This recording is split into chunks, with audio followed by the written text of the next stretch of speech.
Good evening. My name is Maurice Scott, and I am the chair of the board of the ACLU of Colorado. On behalf of the board and the staff of the ACLU of Colorado, I would like to welcome you to this year's virtual Bill of Rights event.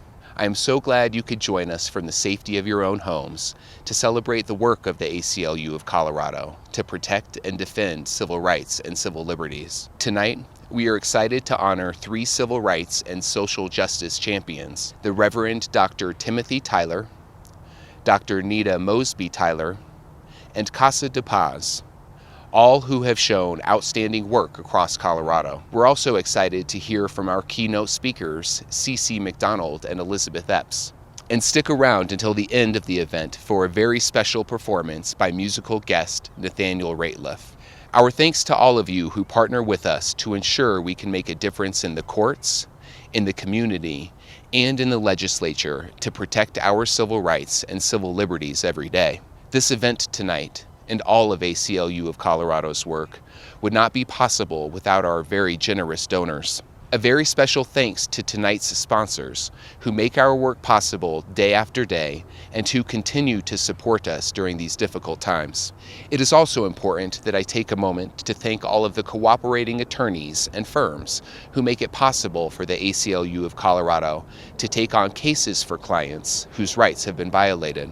Our legal staff is small but mighty, and that is thanks to these cooperating attorneys and firms who give their time to work on complex and pro bono cases. I would also like to recognize the coalition and organizational partners who we work with on a daily, weekly, and monthly basis to do this incredible work. We know that we are a stronger community, and we would not be able to make the impact we do without your partnership. Similarly, I would like to thank the countless volunteers, interns, and fellows who contribute so much to this organization. Additionally, I would like to recognize and thank you, Board of Directors. Your leadership is essential to the health of the ACLU of Colorado. Last but not least, I would like to extend a long moment of gratitude for the ACLU of Colorado staff. Your extraordinary commitment, talent, and passion enables us to defend civil rights and civil liberties every day. Please pay attention to the text to give notices that you'll see on your screen to support our work to fulfill the promises of equal rights and liberties for all people. We are called to participate in fulfilling this promise, and we ask that you do so by contributing a gift to the ACLU of Colorado. With your help, we can get it done. Thank you, and enjoy your evening.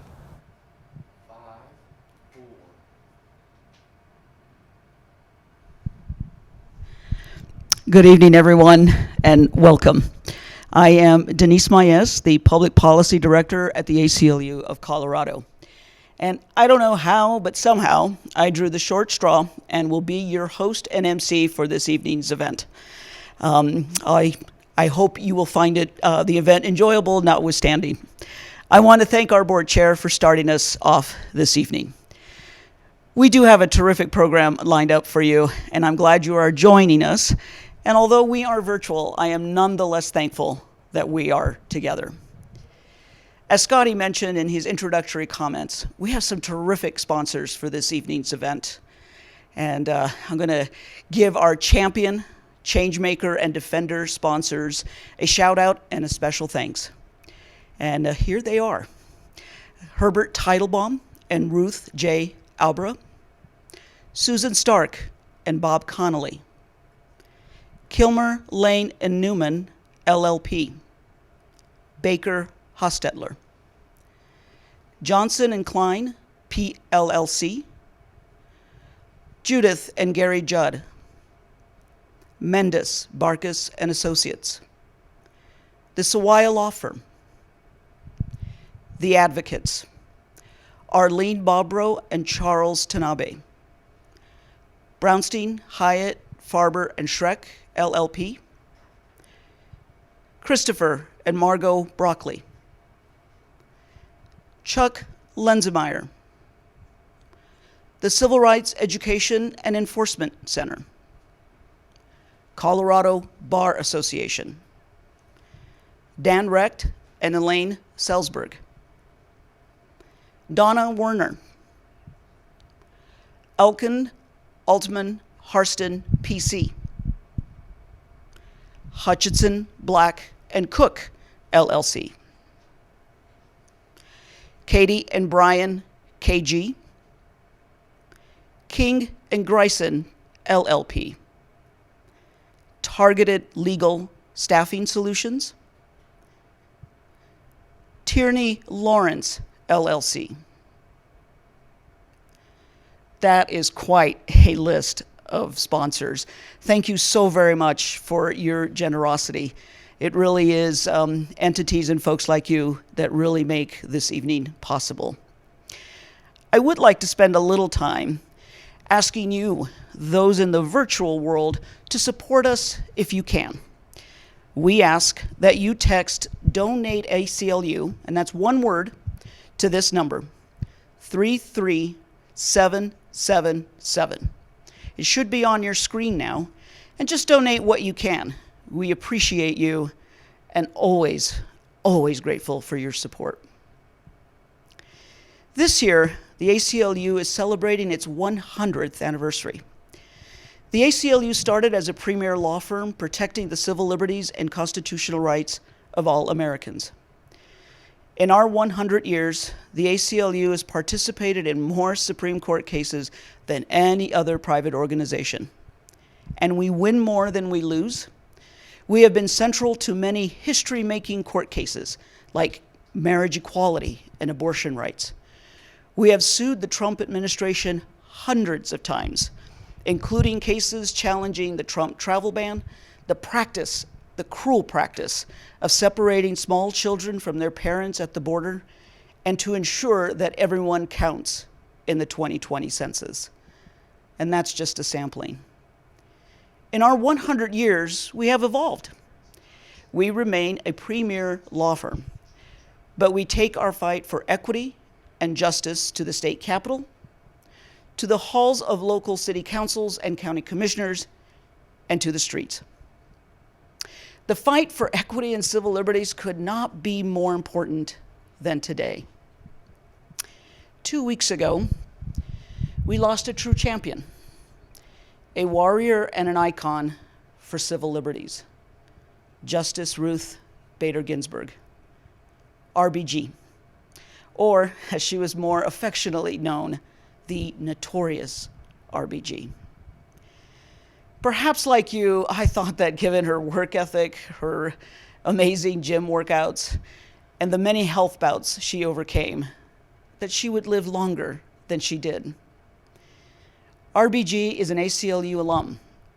She founded the Women's Rights Project, and in her short 8-year tenure at the ACLU, she changed sex discrimination law. Now, mind you, when she started at the ACLU, there were hundreds of laws on the books that discriminated on the basis of sex. But RBG was set out to change that. She was pivotal in 34 cases. She argued 6 before the Supreme Court and prevailed in 5 of them. She once described her oral arguments before the 9 male justices of the Supreme Court as kindergarten.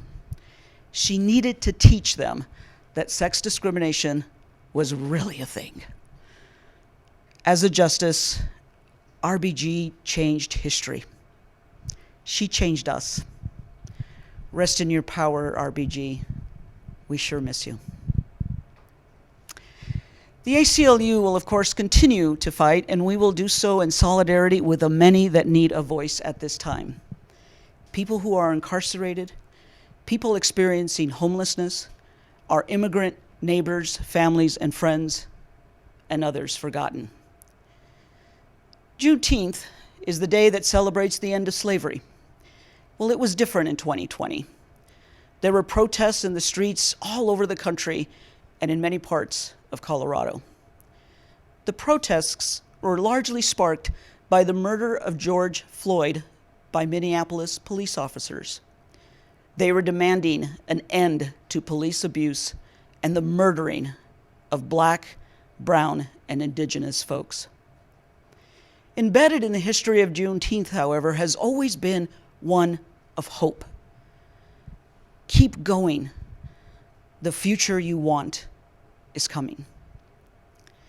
Happening simultaneously, of course, during these protests was the COVID-19 pandemic, a virus disproportionately affecting communities of color.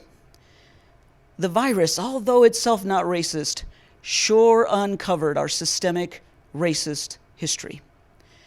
And one element of that racist history, and continuing today, is our addiction to jails and prisons, an American system that disproportionately affects our Black, brown, and indigenous people. Under these factors, the ACLU of Colorado, along with our many amazing coalition partners in the fight, we have been working. We championed the passage of Senate Bill 217, which is the Law Enforcement Accountability Act, and we continue to push for the safe, and I underscore the safe, depopulation of our jails and prisons. You can follow all of this work by visiting our website, and also follow us on our social media channels at ACLU of Colorado. Today is October 1st, and that means that in just 8 days, ballots will be heading your way for the November election. Make a plan to vote. Vote early. We have been working quite a bit on some ballot measures and have a voter's guide that we invite you to review. We want you to vote your entire ballot. And there are important ballot measures that need your attention.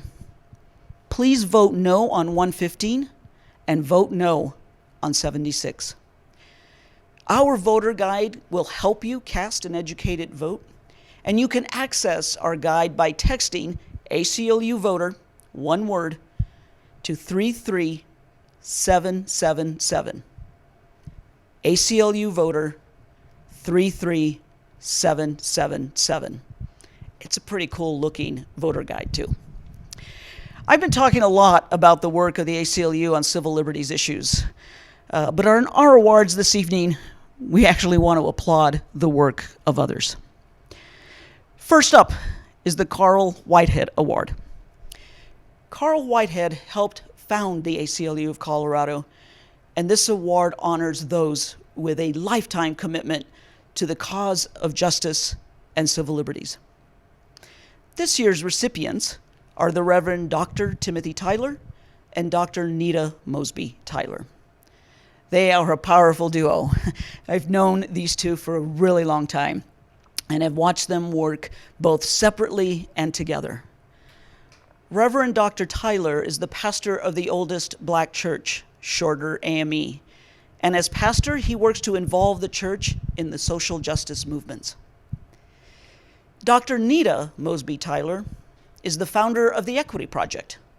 an organization that helps other organizations and communities build diversity, equity, and inclusion into their framework. Together, they fight against racism, misogyny, homophobia, and economic injustice. They launched Race Talk University, a 9-week course educating people to lead conversations about racism and white supremacy in their neighborhood. A timely cause and a very much needed one.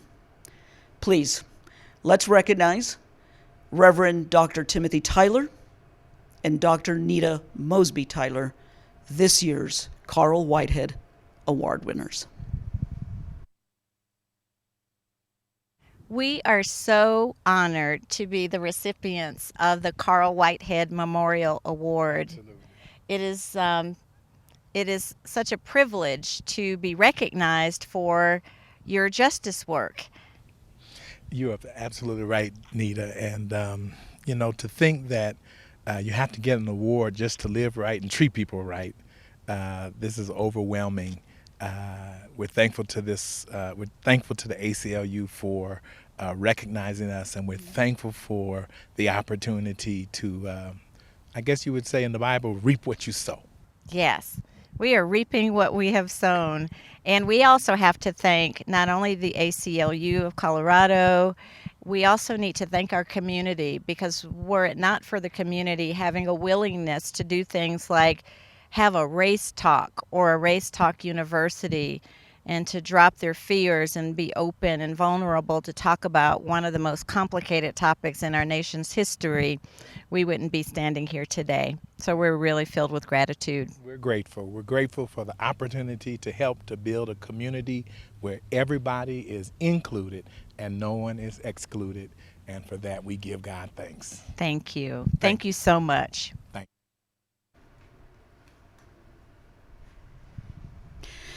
That was amazing. Reap what you sow. Words of wisdom to live by for all of us. Thank you both again to the Tylers so very much for your work. We now turn to the Ralph Carr Award. As many of you know, Ralph Carr is a former Colorado governor, and he stood against the internment of Japanese Americans during World War II. This award recognizes one who has devoted their time to a contemporaneous issue. And although there are many such issues, we are going to focus on immigration. Casa de Paz was founded by a single individual in her living room. It now has many volunteers, and it provides a lot of support for individuals detained at the Aurora Immigration Detention Facility, as well as individuals who are released from there. If you have not heard of Casa de Paz, check out their website and maybe even find a way to donate your time. Here to accept the Ralph Carr Award is its founder, Sarah Jackson, and Oliver Fawn. Thank you, Denise, and thank you to the ACLU for this award. At Casa de Paz, we reunite families that are separated by immigrant detention centers, and so receiving this award is a huge honor for us. We strive to create the kind of community where immigrants feel like they are welcomed here and they belong here. And we understand that Ralph Carr lived out his values of creating a community that is inclusive for everyone. At Casa de Paz, since 2012, we have welcomed more than 3,000 immigrants from 77 countries into our home after they have been released from the Immigrant Detention Center as they transition to reunite with their families across the United States. And so it's a huge honor to be recognized for our effort. So thank you for seeing us and appreciating us and for this award.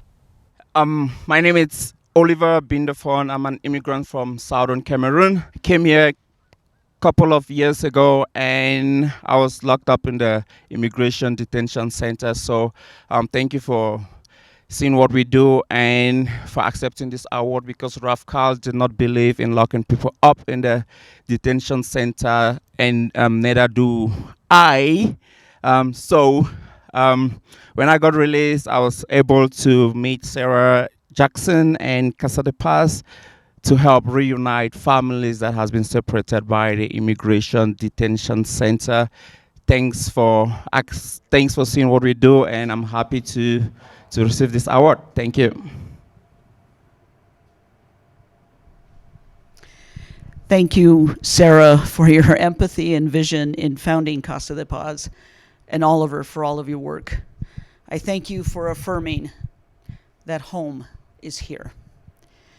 Before I introduce our keynote speakers, I want to ask one more time. I'm not going to say it's the last time. And no, this isn't a telethon, but we do appreciate your support and ask you to pledge it. If you could text Donate ACLU to 33777. That's one word, Donate ACLU to 33777. Our two keynote speakers will discuss the prison industrial complex, the need to depopulate our jails and prisons and detention centers, and to think mindfully about what it means to defund police. Cece McDonald is a Black trans woman who has survived transphobia and white supremacy both while in prison and out. Cece served 41 months in prison for protecting herself during a violent transphobic attack. She is committed to and works tirelessly for the trans liberation movement, prison abolition, and racial justice. Elizabeth Epps, she too is an unabashed and unapologetic prison abolitionist. She is the founder of the Colorado Freedom Fund, where she works daily, paying the ransom that holds our fellow Coloradans in jail. She is an amazing community organizer, and we are very happy that she does that work at the ACLU as our Smart Justice organizer. This really is an amazing conversation. I promise you don't want to miss it. Good evening. I'm Elizabeth Epps. I am an organizer and an abolitionist here in Denver, Colorado. My pronouns are she, her, hers.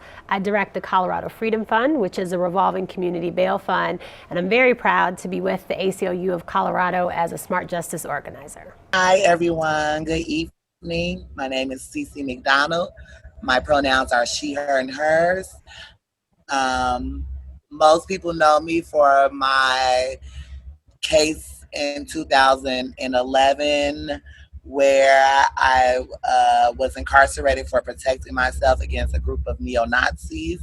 I was sentenced to 41 months in prison, and during that time I was politicized, and upon my release in 2014, I have been a community engager and organizer. I'm an activist.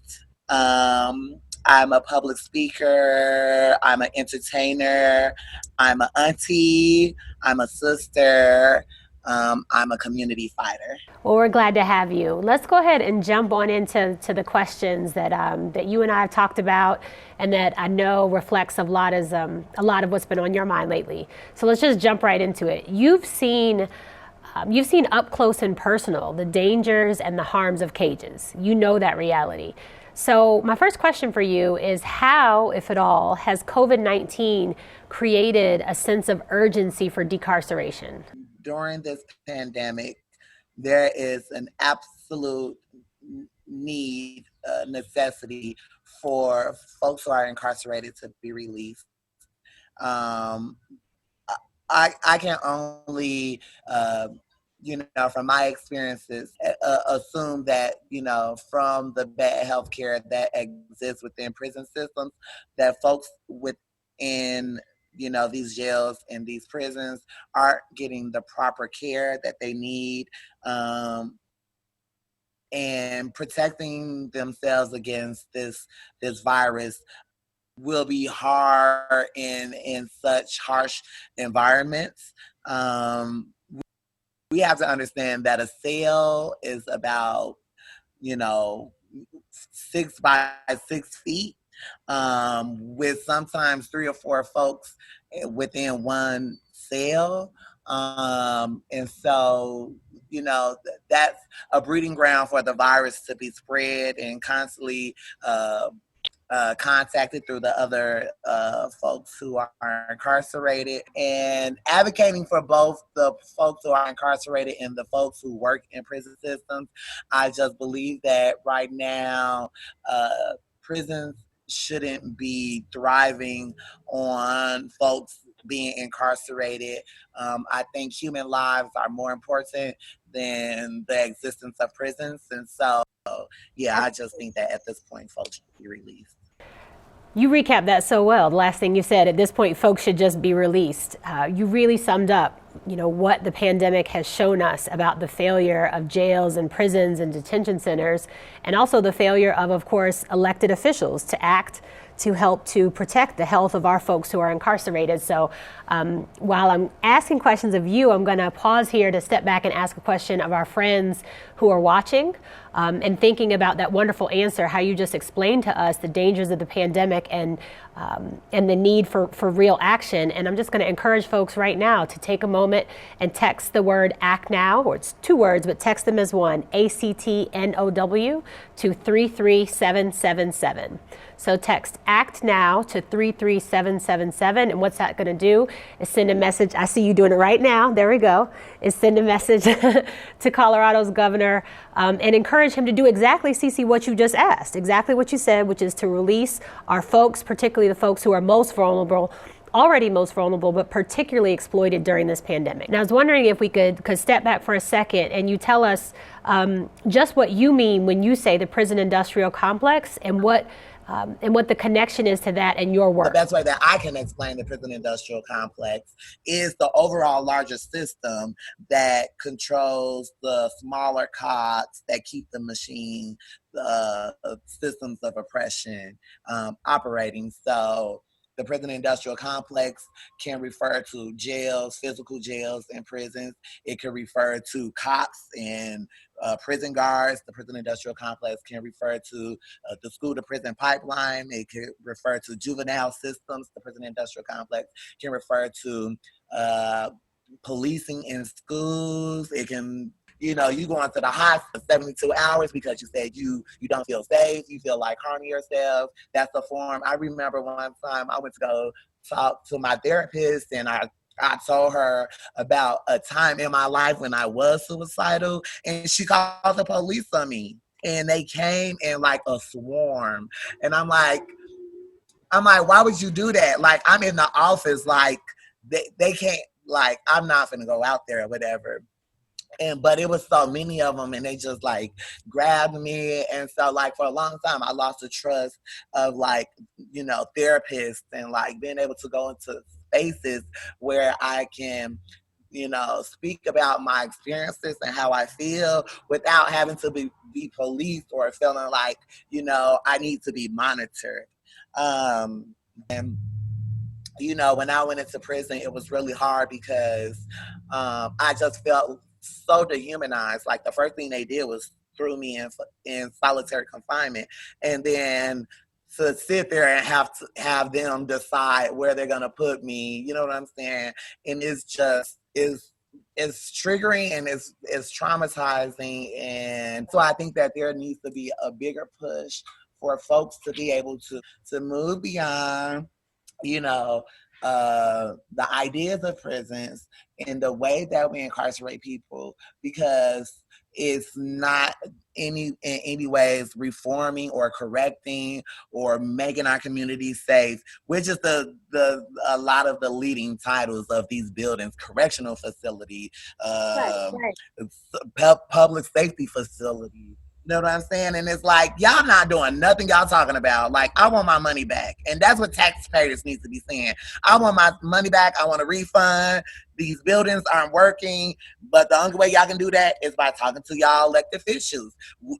Instead of voting for, building a new prison, build a new school, build a new safe space usage place, do whatever you got to, a new homeless shelter, right? Because majority of folks who are homeless are incarcerated because they're homeless, right? So let's change that. It's just the littlest things.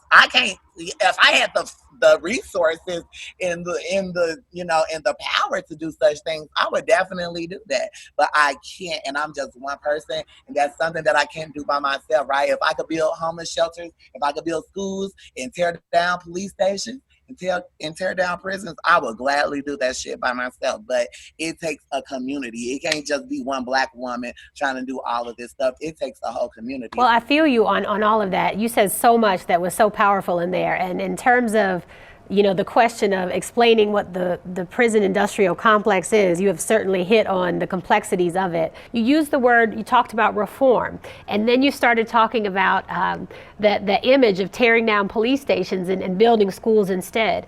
So I want to ask you specifically, in our movement work, we so often hear we hear a lot of discussions now about prison abolition versus criminal justice reform. And so I want to ask you, how do you think about the differences and similarities in abolition versus reform? What can you help our folks understand about that? I think that abolitionist, which is what I identify as, is really about the ending of the prison industrial complex as a whole, not just like ending prisons and jails, but like,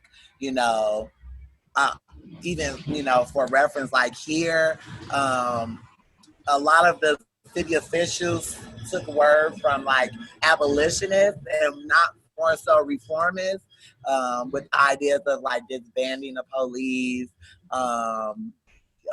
reducing their budget, you know what I'm saying? Now, in a reformist mind, that's a win, you know what I'm saying? But in my mind, I'm just like, y'all could do more, you know what I'm saying? Like, let's keep going. Like, these cops don't need 2019 and 2021 expeditions, and y'all giving them all of this nice free tech. They got tanks, they got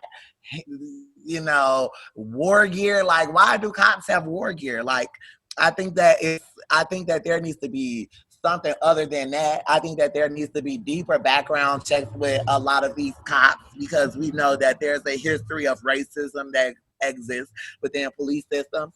And I just think that people aren't really thinking about policing and cops and, the prison industrial complex as a whole as like this one thing. So. A lot of reformers are just future abolitionists. They just don't know it yet. And when we're talking about abolition and reform, as ever, you said a lot of things that I think are really important, but you said a couple that I want to highlight. And one is, you mentioned, and you called it out so well, Cece, how folks will appropriate our language as abolitionists. They will appropriate our language, but not adopt our ideas. They'll say, and this is going to lead into my other question, but they'll say things like, we're going to defund and we're going to divest, and then they don't really mean that at all. So, and another thing you said about abolition that I think is so important to just amplify is that it really is about creation. It's about that which we build together and not just that which we tear down. And so your comment, though, about defunding, and you mentioned, of course, being in Minnesota. So in Minneapolis, where police killed George Floyd, and you want to talk about appropriating language, as you pointed out, how painful it is, right? That this man who literally could not breathe, to see folks now, white and otherwise, complaining about masks and saying they can't breathe is probably the most offensive sort of misappropriation I've heard. But there in Minneapolis, where the world has seen this intense police brutality in response to protests since May 2020 and ongoing, given what you're seeing there on the ground, how can we reimagine our communities free from police brutality and militarization? George Floyd isn't the first Black man to be murdered by cops here. There was Philando Castile, and then there was Jamar Clark, and then there were so many before them. It's just been really hard, you know what I'm saying? It's hard to think about a future without cops when it's like policing isn't just coming from cops. It's coming from the folks in your community. It's coming from folks at the library. It's coming from folks at the grocery store. You know what I'm saying? So it has to start at our communities. It has to start with folks putting these folks in check, and it shouldn't always have to be people of color who have to put white folks in check. White folks, get y'all friends, gather them up, and tell them, like, time's up. You know what I'm saying? Like, enough is enough. Like, you know what I'm saying? But, people are being too passive. They think everything is a peace movement, and like I don't live in a peace movement world. I live in a world where a target is on my back constantly. You know what I'm saying? I tell white folks, to be honest, I don't know how to answer that question, because I don't know what a world would be like, because again, policing isn't just the folks who wear the cop suits and the blue and black or whatever. It's the folks that live right next door to you. Well, you did, Cece, because a couple things that stand out though. When I ask you to imagine a world without police, right? And this is that emotional and that creative and that psychic energy and labor that we're asking folks to do. You hit it at the work itself, right? And one of those things is it's really hard to, the very nature of imagination, right? To be asked to do something that hasn't been done, right? Black people included, as much as anyone, we've also been raised in these systems of cops and courts and cages, right? So carcerality is what we've grown to know, and so of course we think to default to those things too. And a second thing that you gave us, and I thank you for it, in thinking about imagining this world without police, is that it's really about imagining a world without policing, where it's of course working where we no longer need folks with the badges and the guns. I think we already don't need them in that way, because as you point out, they already don't keep us safe. But it's also working to imagine the world without the policing. So where we're policing each other's behaviors, where we're calling in others instead of checking on each other, instead of offering support, right? And so you did that, and I appreciate it. And that leads us pretty naturally, actually, into the other thing that I wanted to ask you about. And you've touched on it kind of directly and indirectly multiple times in our time together. But, you pointed out that, right, despite adding on to budgets, police budgets, we're not more safe, right? We're putting more money into this thing and then we don't have more safety. But I just want to ask you directly, what does, defunding and divesting look like? You mentioned, or you asked the question, not rhetorical, why do they have tanks, right? Why do they have tanks?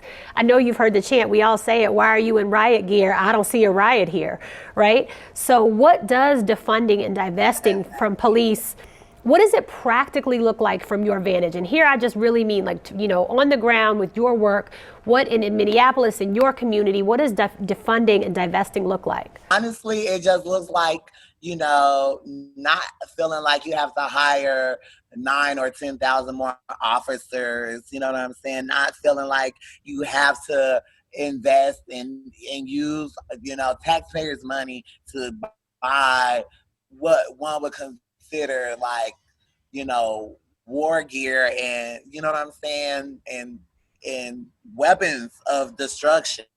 You know what I'm saying? Cops shouldn't be allowed to shoot any type of gun. I don't care if it's a real bullet or a rubber bullet.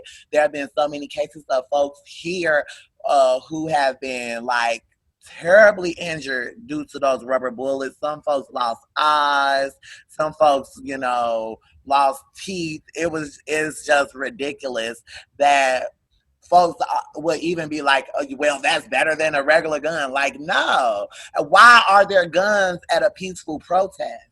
Why is there tear gas at a peaceful protest, right? So, like, why are cops showing up to peaceful protests, period?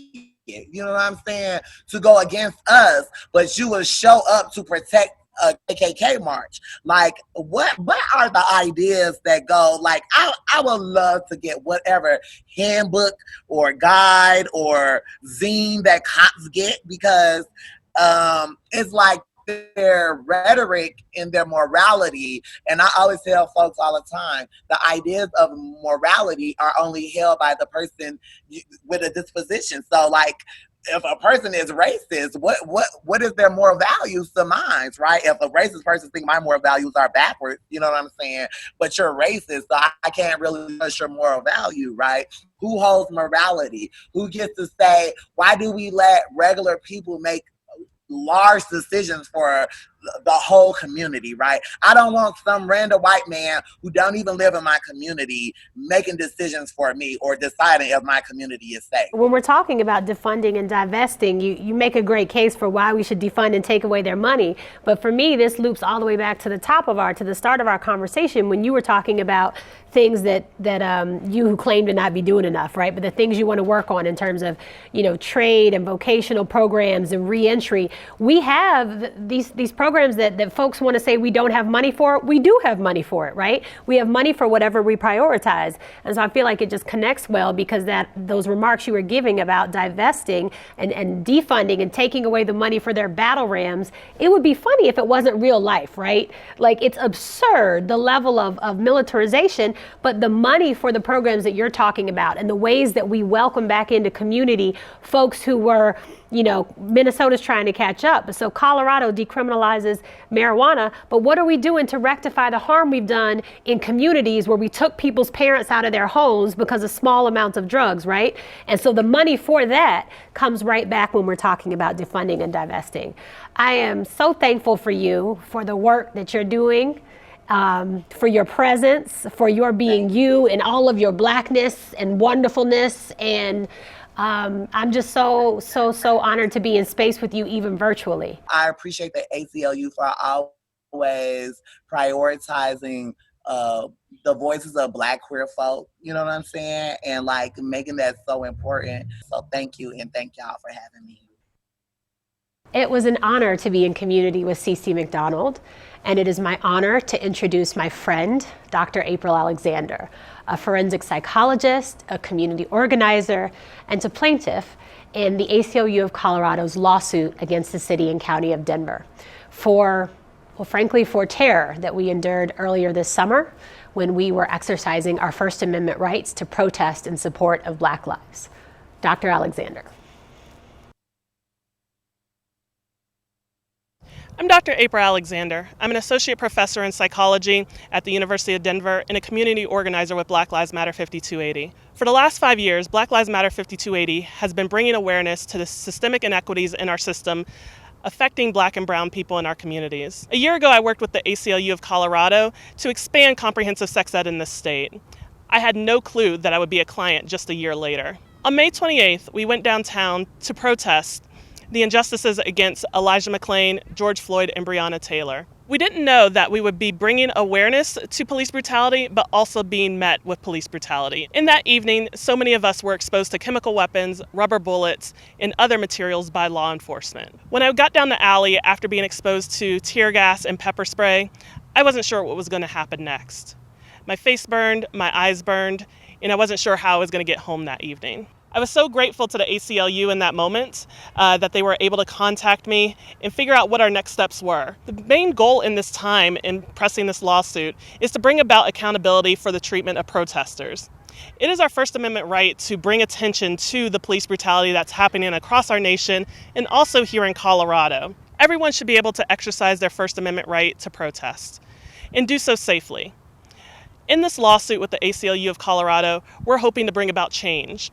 We want to continue to bring awareness to the issue of police brutality and police violence on our communities, as well as advocate for protesters in this moment. I just want to thank the ACLU of Colorado for all of their support in this time and in this movement. Right now is a key point in this movement that we're bringing about change in so many different ways. And this is one way in which ACLU of Colorado is hoping to bring about that change.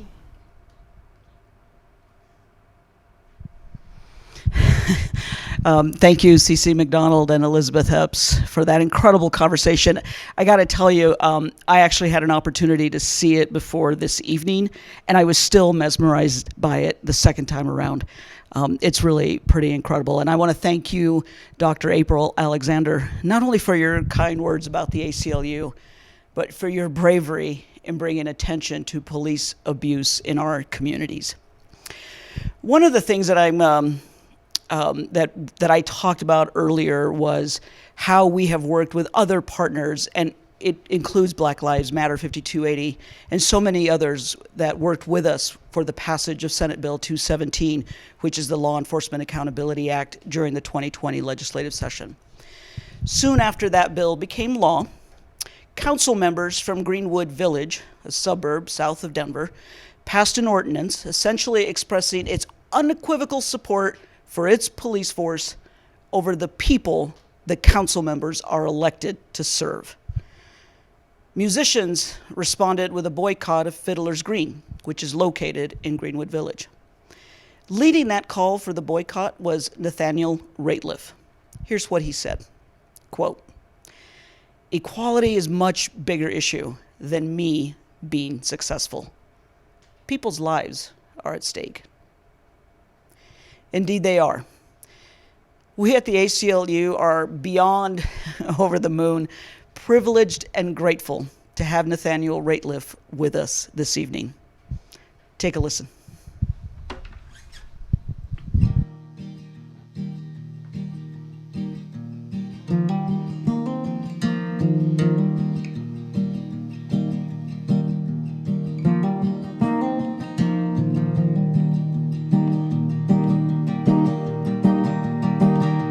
It ain't alright, the hardness of my head.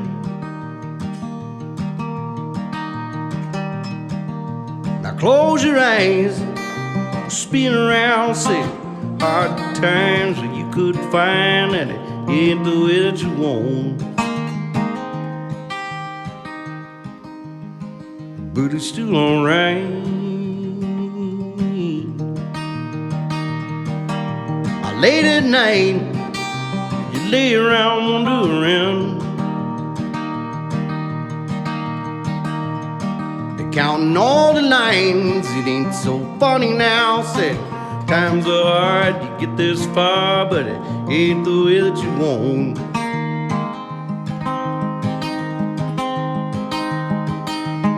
I'll be damned if this old man don't start to counting his losses. But it's still alright.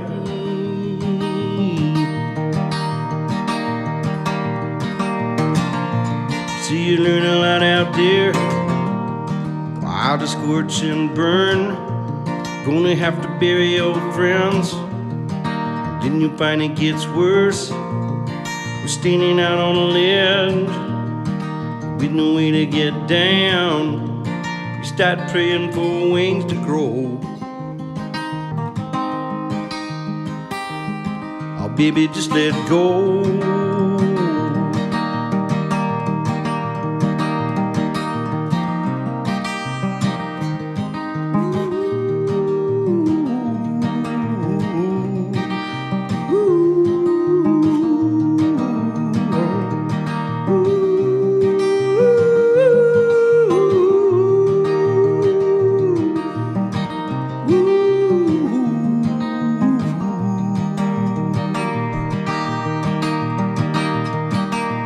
Ain't alright, keep spinning out ahead.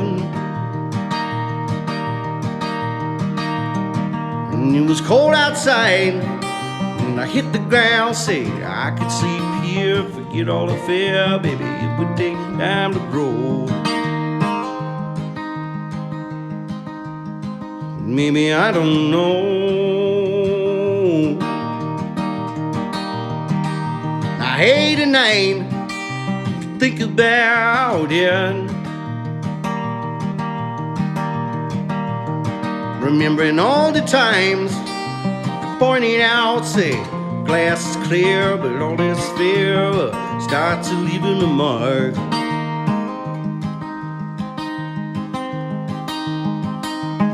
Idle hands are all that stands from your time in the dark. But it's still alright.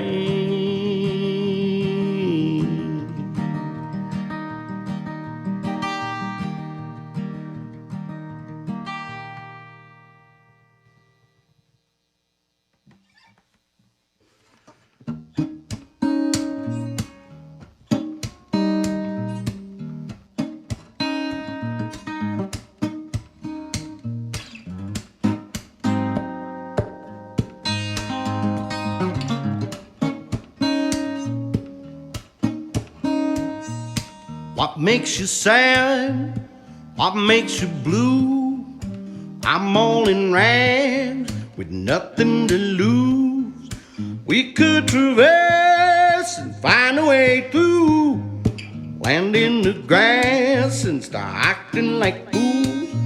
You're a prisoner by day, is that what you choose? Stand in the water, baby, it'll get you through tonight.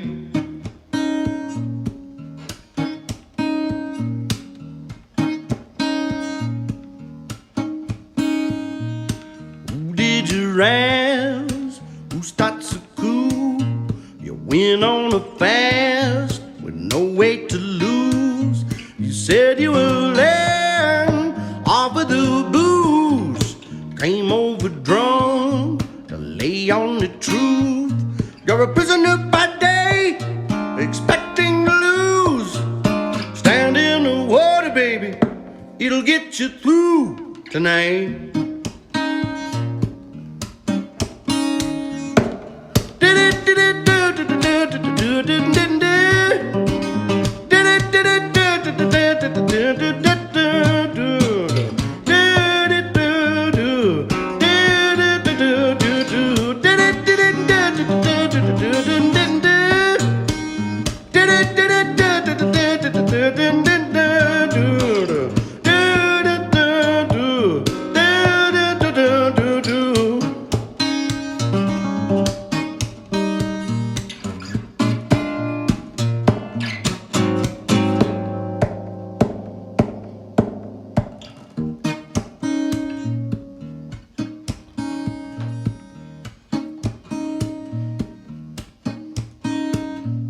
Came in the front to sneak back in the room with all of your friends and all attitude. Went into a lounge while playing it cool. Said, come here close and I'll lay on the truth. You're a prisoner by day, expecting to lose. Stand in the water, baby, it'll get you through tonight.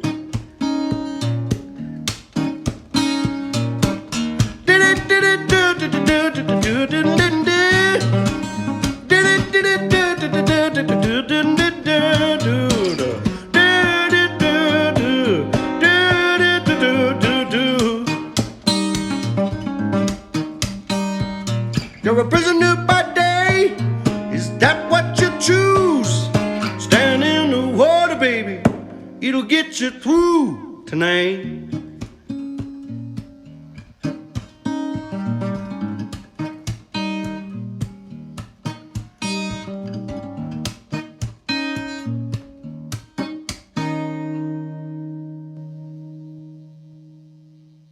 Thank you.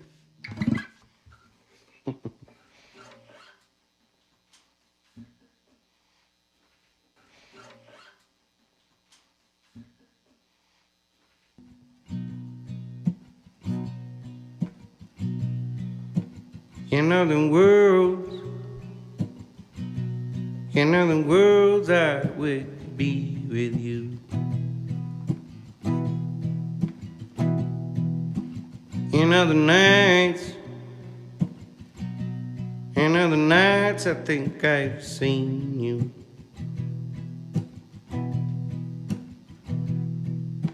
Caught on a way I do not own you.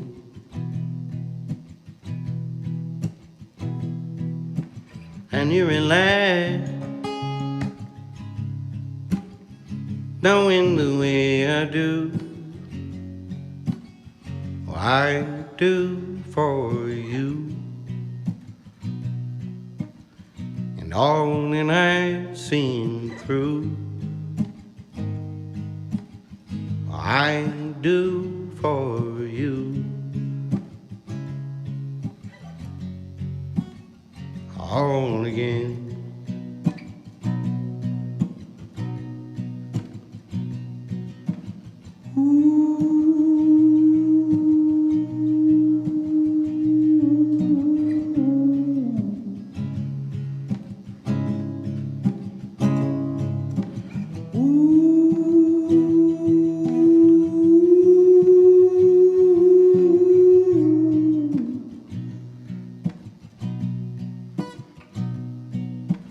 Another night,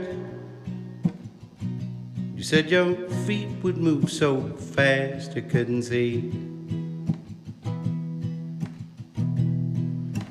Gone are the days when you could start ahead and on me. And all the lights and And on the nights you sit there every now, I recall the time that you were mine. All the time you bared your teeth, there's always just a smile for me.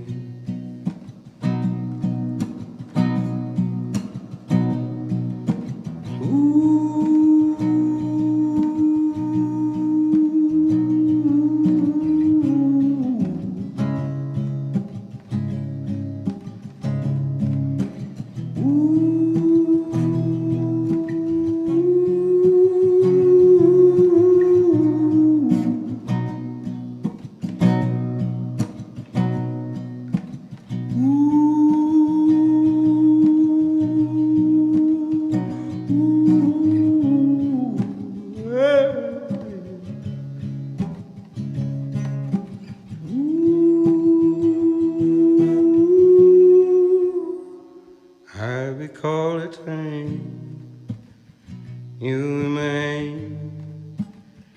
All the time you bared your teeth, there's always just a smile for me. Thank you.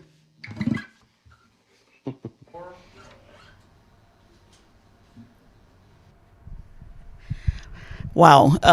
Thank you, Nathaniel Rateliff. I feel like I have to say his whole name. Thank you for your commitment to equality and for using your amazing musical talents to bring attention to the cause. We're just super grateful that you joined us this evening. And this really brings us to the end of our Bill of Rights event. I promised you a good lineup, and I think we delivered. Do not forget to access our voter guide and pledge your support to the ACLU by texting Donate ACLU to 33777. I gotta believe that most of you folks have now memorized that and might still be in your brain tomorrow morning. Follow us on social media for updates on future events and how you can get involved with our work. We remain forever grateful for your support and help in the cause. One of the things that you may not have noticed is I'm here live in a studio, and it's Open Media Foundation. I want to give them a big shout out and a thank you for hosting us here this evening. And also you've noticed that a lot of the speakers, the award winners have been recorded. Events like this, live or virtual, take a lot of time and work and energy. And Susie Simmons from our development office has been amazing. Herding us cats is a big job. Rachel, give her a raise. She's doing some really, really good stuff. And of course, I could not let an opportunity go by to simply tell my colleagues at the ACLU that I appreciate every single one of you. And I appreciate your work so much, and I'm extremely proud of it. I really believe that we are in a moment of historical transition, and in such times it is prudent to be bold. We must be audacious in our work. We must be audacious if we want a better nation, a better community. We cannot ignore, excuse, or deny our sins. Instead, we must confront them. Racism, xenophobia, white supremacy. In confronting our sins, we can make things right. And we will do this work together. For I am a believer in that saying that I repeat often, that if you want to go fast, you go alone. But if you want to go far, you go together. Thank you for joining us this evening. We at the ACLU ask that you take very good care of yourselves in these times and have a wonderful evening.